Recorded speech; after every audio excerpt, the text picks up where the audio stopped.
જય શ્રી કૃષ્ણ।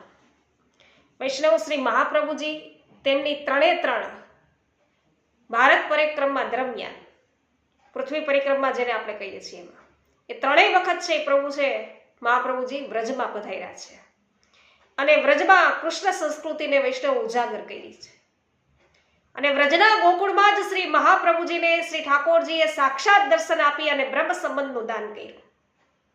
ગોકુળ એ પુષ્ટિ માર્ગનું પ્રાગટ્ય સ્થાન બન્યું।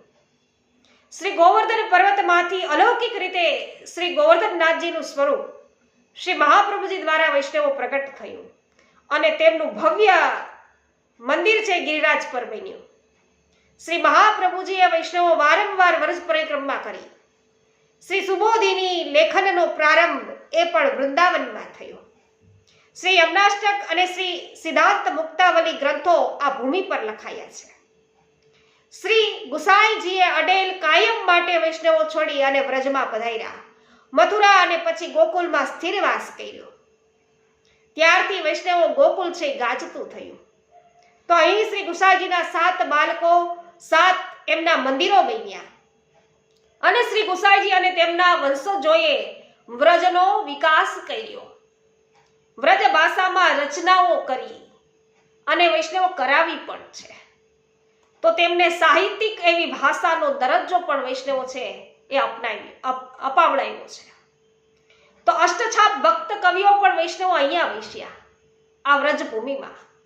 તો વ્રજમાં શ્રી મહાપ્રભુજી શ્રી ગુસાઈજી આદિ એમોની ઘણી બધી બેઠકો વૈષ્ણવો છે આજે વિદ્યમાન છે। તો વ્રજના વિકાસ અને ગૌરવમાં સતત આ 500 વર્ષ વૈષ્ણવો થઈ ગયા।